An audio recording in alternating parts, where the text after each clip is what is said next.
August 24th, 2024.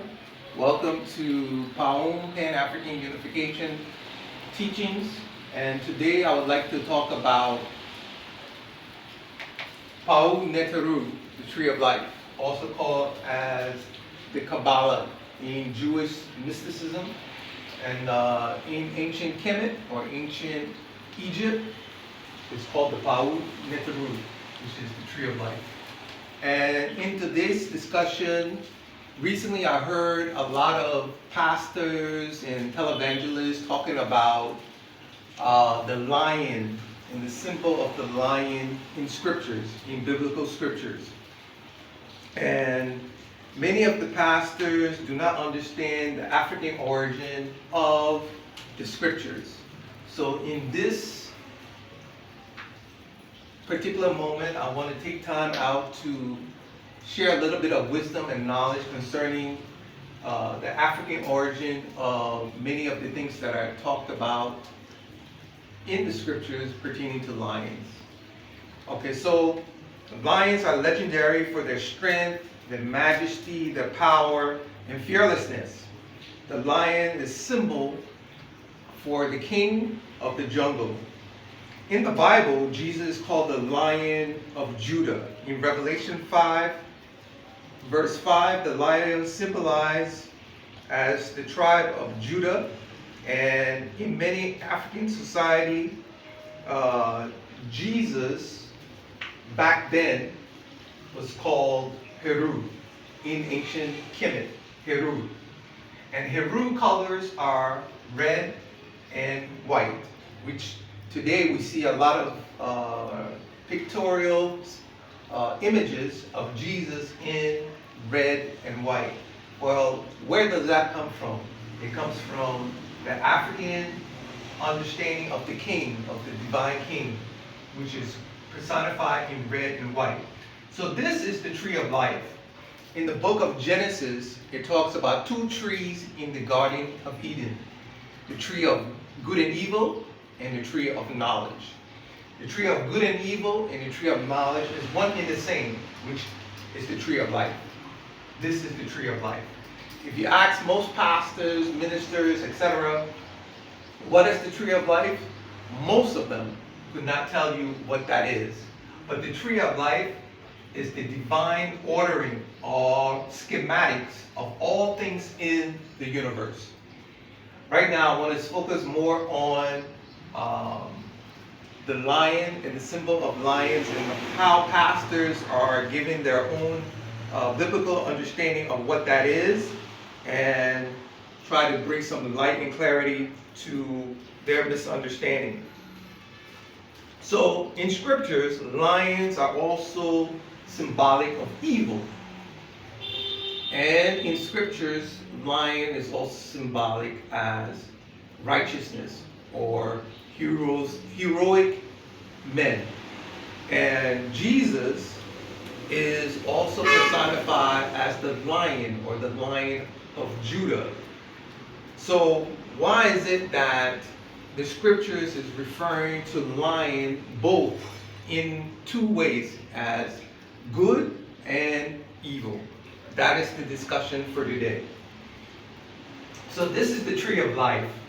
Each seer of the tree, right, personify one of the archangels. This is Gabriel, Raphael, Hananiah, Michael, Chamuel, Tazakael, Cassiel, Raziel, and the angel of the Godhead, Metatron. And this means, Amin meaning the hidden or undifferentiated energy and matter. And this brown sphere at the bottom, symbolic of the planet Earth. Earth, we come to Earth to train, at the training ground to evolve. We evolve from the bottom up to the top of the tree. And the Earth is where we are given the opportunity to perfect that which is within so that we can become closer or one with God. Now, the lion, as I mentioned earlier, throughout scriptures, positively describe God. In Hosea chapter 11, verse 10, and sometimes negatively as the symbol of evil and destruction, such as in Proverbs 28:15. Peter compares Satan to a roaring lion and warns us to become or be aware of the enemy's scheme that would destroy us in 1 Peter 5:8. However, in ancient Kemet or Cush, the lion is a symbol for Heru, which is Archangel Michael. Heru also embodies the energy of Archangel Michael, or Michael embodies the energy of Heru. Jesus is symbolically called the lion or the roaring lion, and it's because this energy symbolizes, the energy of the lion or Leo. And Jesus, the enlightened one, we call in ancient Kemet, Heru, or enlightened Heru. Heru who has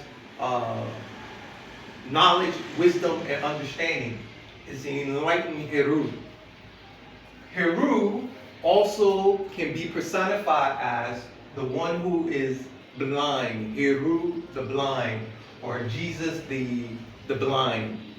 When Jesus heals those in scriptures who are blind, it's symbolically referring to that there is men and women who are in leadership position.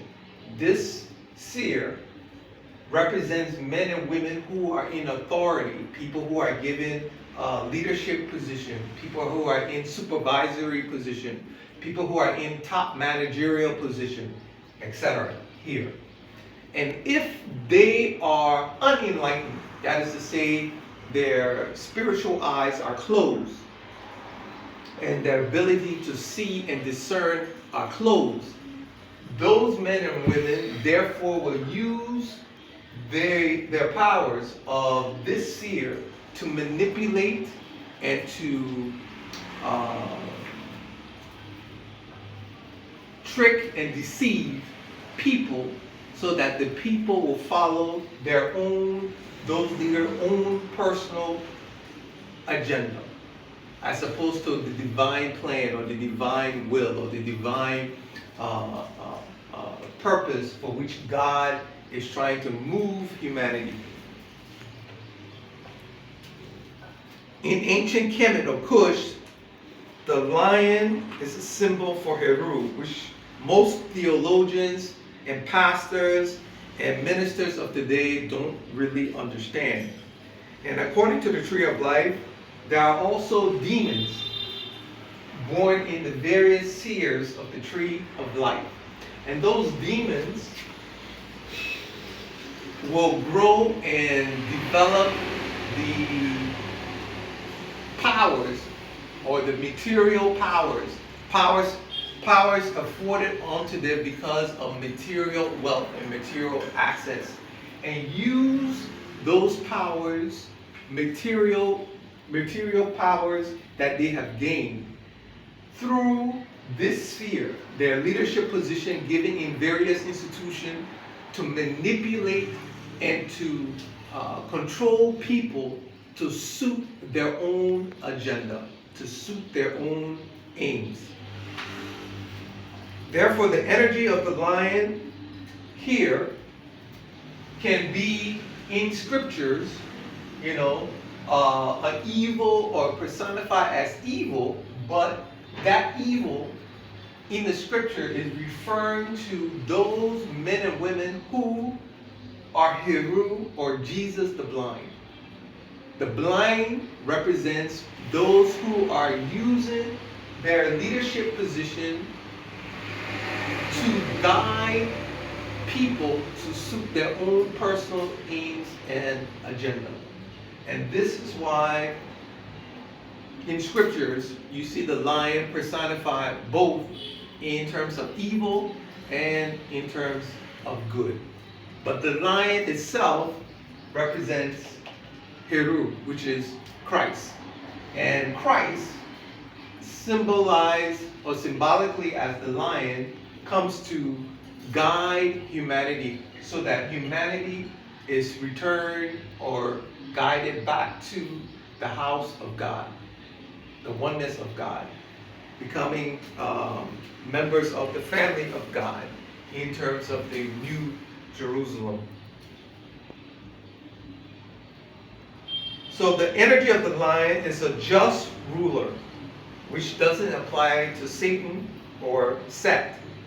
This is why the biblical scripture calls Satan also a lion. Our enemy, Satan, historically, the animals that personify Satan are the pig, the warthog, the antelope, or the aardvark. Those are the animals symbolically that represent Satan. And Satan's, most of his lieutenants are here on the Tree of Life. His lieutenants are here on the Tree of Life. This is Sebek, which is also personified as Archangel Raphael. And Sebek, lieutenants are those who will carry out the orders of their general, which we know that Heru the blind represents the Antichrist. Heru the blind, the unenlightened. The blind means one who is unenlightened, one who is following their own intellect, the lower intellect, as opposed to the enlightenment of God. And we now live on the eve of battle. We now live on the eve of battle between the sons of God and the sons of Satan. And those who follow Satan, well, many of them are following the direction and directives of, their own hidden agenda to control and manipulate humanity.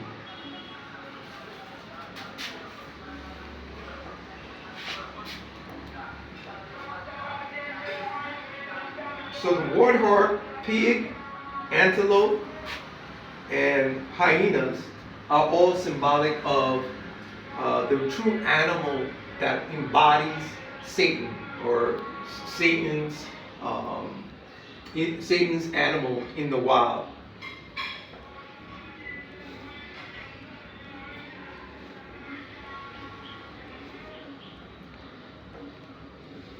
So in Revelation 5:5, Jesus is called the Lion of the tribe of Judah, meaning that enlightened Heru, enlightenment will have to be the reigning authority or the reigning power in the age that we're coming to in terms of Aquarius, so that humanity will be guided back to Christ, back to God.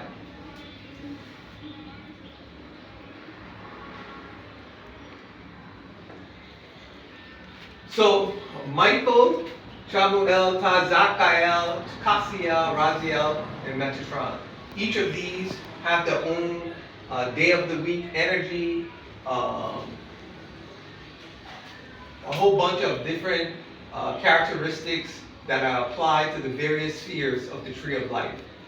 And the pastors, ministers on TV that are saying that the lion is both evil as well as good, I wanted to just point out that the lion symbolically represents Heru.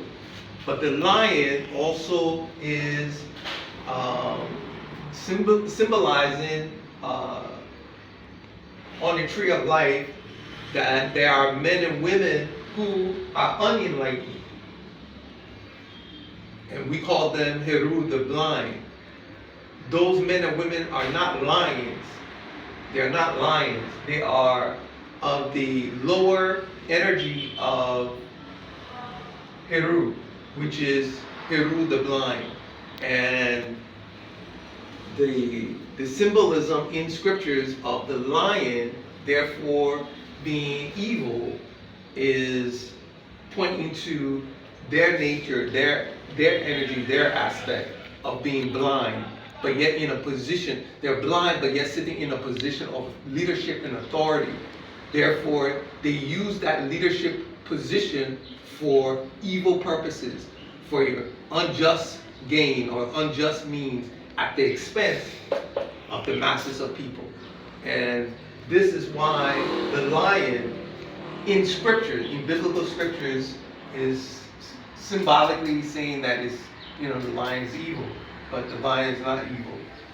It is pointing to another aspect of Heru and those men and women in leadership position that carry the energy of Seth or Satan and sit in the leadership throne or the leadership power and position in different parts of the world, different institutions of the world, and use that position for evil purposes. So I just wanted to point that out and in this segment, and so that we have a clearer understanding. Thank you for listening. Thank you for your time. My name is Ezekiel Talbert from Monrovia, Liberia, West Africa. Peace.